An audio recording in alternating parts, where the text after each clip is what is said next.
Junie B., first grader. Dumb Bunny. Written by Barbara Park. Chapter 5. The Jelly Bean Game. Lucille's daddy clapped his loud hands together. Boys and girls, please find a seat at one of the picnic tables. Lunch will be served shortly, he called. I waited to see where Sheldon was going to sit. May waited too, 'cause both of us had to keep track of that guy, of course. Only too bad for me, because as soon as Sheldon picked a table, Lucille sat down next to him. And vroom! May slid in on his other side, and I got shut out. Wait, hold it, no fair, I said. Then I quick tried to squeeze myself between May and Sheldon, but May would not budge herself. I did a grrr face at her. May hissed like a snake. I stood there very puzzled. I do not actually have a comeback for a hiss. Finally, I went to the other side of the table, and I sat down across from them. That dumb May, I grumped just to myself. She keeps getting one step ahead of me today. Plus, Sheldon is one step ahead of me, too. I looked across the table.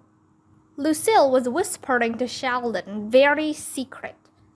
May leaned her head over, and she listened through Sheldon's other ear. Whispers can come right through Sheldon's head, apparently. I put my chin in my hands. I don't stand a chance in this stupid egg hunt, I said to Herb. He gave me a little pat. Sometimes a little pat is all a friend can do. Only, guess what? Just then something very nice happened. And it's called Lucille's Nana walked over to where I was sitting, and she sat in a chair at the end of my table. I jumped up, real thrilled. Nana, look, it's me. It's Junie B. Jones, and you are sitting right exactly next to me, I shouted. The Nana glanced her eyes at Lucille's mother and daddy. Yes, I know, dear. I lost the coin toss, she said, kind of annoyed. I sat back down and tickled her arm. This reminds me of when we ate dinner together last year, I said. That was very fun, except I accidentally broke your crystal glass. Remember that, Nana? Huh? Do you? The Nana nodded. Oh, yes, I remember, she said. I thought back. Plus, I accidentally busted your feather pillow. And if I'm not mistaken, I spilled beanie weenies on your expensive linen tablecloth, I said. The Nana looked at me. You're not mistaken, she said back. I smiled and patted her hand. Good times, I said real soft. May heard me talking. Well, Lucille and I are going to have good times too, right, Lucille? When I come to swim in your pool, that will really be good times, she said. Sheldon looked at her and grinned. Don't count your chickens before they're hatched, May, he said. The Nana did a little chuckle. I think you mean hatched, dear. It's don't count your chickens before they're hatched, not hashed, she said. Sheldon raised his eyebrows. Really? Are you sure? 'Cause at our house, my Aunt Bunny brings chicken hash for dinner every Sunday, he said. Chicken hash is her specialty. He smiled, real proud. Aunt Bunny was a chef in prison, he said. The Nana's face went funny. She lowered her head to the table, and she rested her cheek on her napkin. I leaned my face down next to her. Speaking of bunnies, Lucille said the Easter Bunny would be here today. Only I haven't actually seen him yet. And so where is he anyway, Nana? I asked. Lucille did a huff at me. Nosy Junie B. Jones. Why did you have to ask that question? She said. My Nana does not want to talk about that, do you, Nana? You made a teensy little mistake about the bunny, and you don't want anyone to know about how you almost ruined the party. The Nana did a groan. Lucille kept on talking. My Nana was in charge of hiring the Easter Bunny, only instead of hiring the real Easter Bunny, she hired a cheap, fake Easter Bunny. Right, Nana? The Nana did not reply. Lucille went on. The fake bunny came to our house to get his pay yesterday, only his fur was real matty, and the top of his ear was chewed off. But he told my Nana that he freshened up nicely, and so Nana gave him cash money in advance, and then he hopped out the front door, and he never came back. The Nana raised her head. Thank you, Lucille, she said. Thank you for sharing that with everyone. You're welcome, Nana, said Lucille, very pleasant. You're welcome. The Nana rolled her eyes. Lucille does not understand sarcastic, I believe. Just then, Lucille's daddy stood up at his picnic table, and he said it was time to get this show on the road. He held up a silver bell and rang it in the air. Ting-a-ling-a-ling, ting-a-ling-a-ling. Then, boom, waiters started bringing food from all over the place. And it was the deliciousest food I ever saw. There were barbecued hamburgers, and tasty hot dogs, and crispy chicken fingers, and crunchy salad, and yummy potato chips, and Swedish pickles. Plus, there were even delicious, devilish eggs. Whoa, what a spread, I said. I stuffed a devilish egg in my mouth. Also, I stuffed in a pickle, and some chips, and a giant chicken finger. I didn't stop stuffing for a real long time. Then, finally, I leaned back, and I rubbed my big fat tummy. Whew! I am about to bust a gusset, I said. Are you, Nana? Huh? Are you about to bust a gusset too? The Nana frowned her eyebrows. Ladies don't bust gussets, Junie B., she said. I was surprised to hear that information. Really? I said. Then what do ladies bust? Roger raised his hand. At our house, we bust our guts, he said. Herb smiled. At our house, we bust our buttons, he said. Sheldon stood up. At our house, we just unzip our pants, he said. After that, everyone at our table laughed and laughed. Except for not the Nana. Finally, all of us got finished eating, and the waiters took our plates away. Then, wowie wow wow, Lucille's daddy brought out the most beautiful box I ever saw. It was wrapped in shiny yellow paper with twirly curly ribbons. He held it way high in the air so all of us could see. Whoa, whose birthday is it? I shouted real excited. Lucille jumped up and giggled.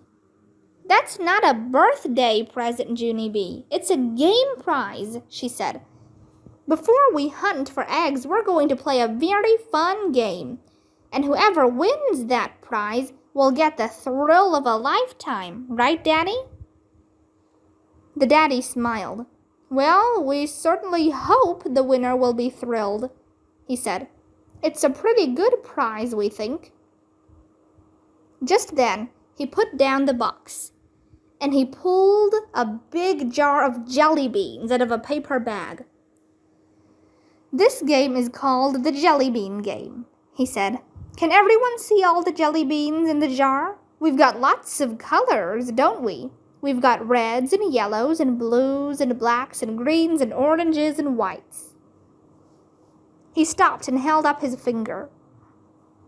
But, he said, in this whole big jar of jelly beans, there is just one purple one. All of us made a hushy sound.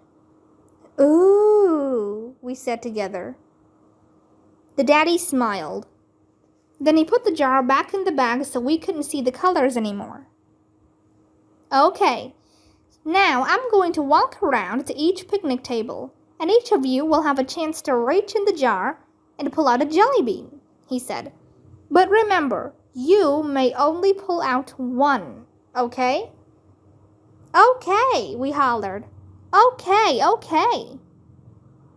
Lucille hurried over and held up the beautiful box. And remember this, too. The person to pull out the purple jelly bean will get this prize, she said. The thrill of a lifetime. All of us clapped and clapped. Then we bounced and giggled and wiggled and clapped. And we waited for the jelly bean jar to come to us. It was the nervousest wait of my life, I think. Because what if someone got the purple jelly bean before I even got my turn? That would ruin my whole entire chance. I put my hands in front of my eyes. Then I peeked through my fingers. And I watched the children pick. Roger's table went first. He picked a red bean. Then Camille picked an orange bean. And Chanel picked a green bean. And Shirley picked a blue bean. My table came next. My heart beat faster. Jose picked a yellow bean. Then Lenny picked a white bean. And May picked another white bean. And Sheldon picked a black bean. And then, at last, it was time for me. My heart was pounding like crazy. I bent over and did some deep breathing. The daddy held out the bag to me. I breathed some more. Okay, Junie B, he said. Any time now. I stood up and did a gulp.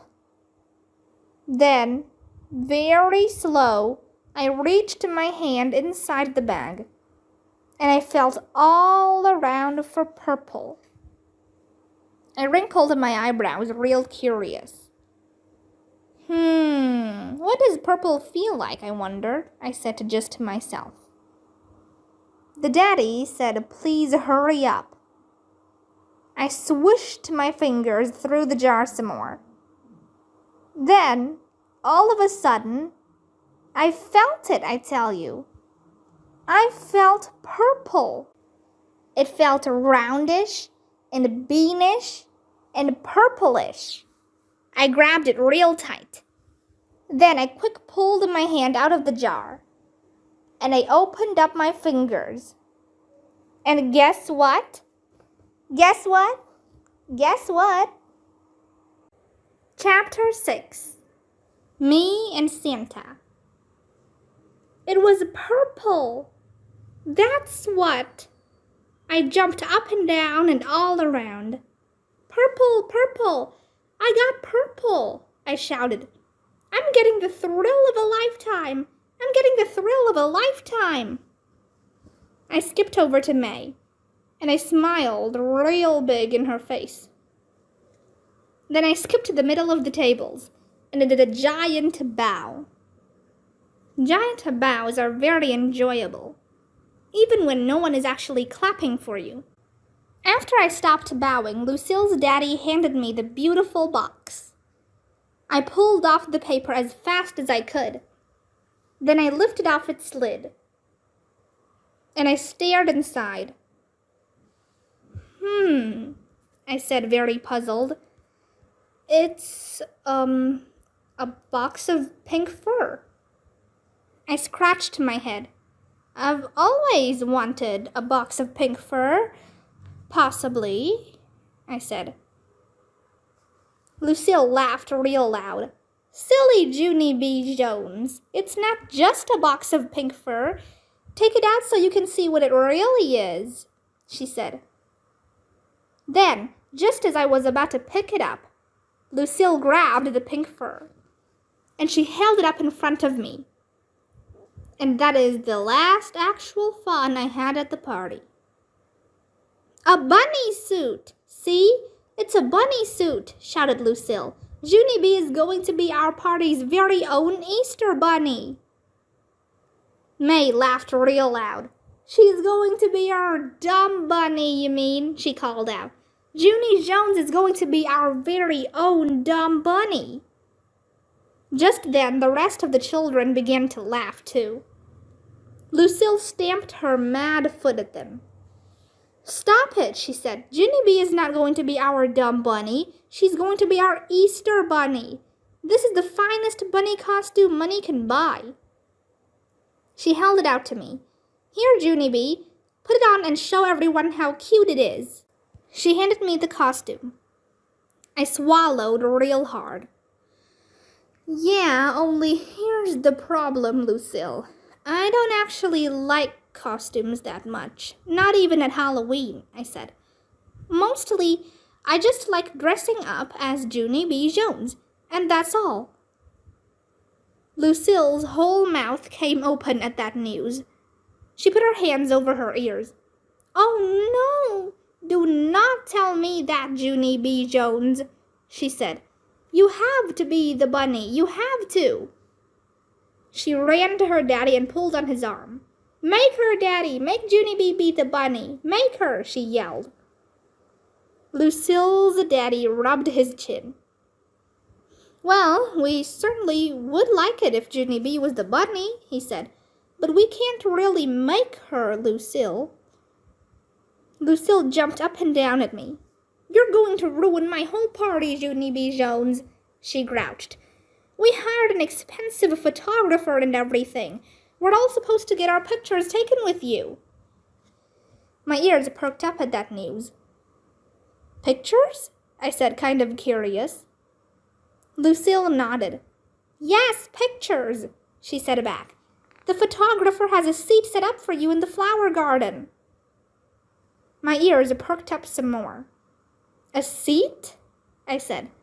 You mean like a Santa seat? Lucille jumped way high in the air. Yes, exactly like a Santa seat, she said. The photographer is waiting for you. You're going to be a celebrity, Junie B. Will you do it? Huh? Will you? I sat down in the grass to think about it. Lucille's daddy bent down next to me. You don't have to do this if you don't want to, Junie B, he said. But we do need to get on with the party. So could you make up your mind, please? Do you want to be the bunny? Or do you want us to get someone else? Just then, Sheldon shot his hand in the air. I'll do it, he yelled real excited.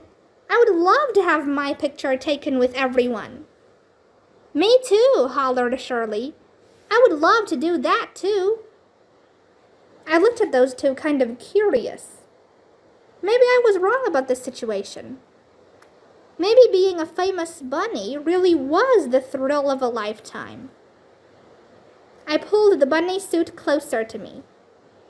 Then, very slow, I put one foot inside the costume, then the other foot, then zip, zip, snap. The daddy fastened me up, and bingo, I was a bunny.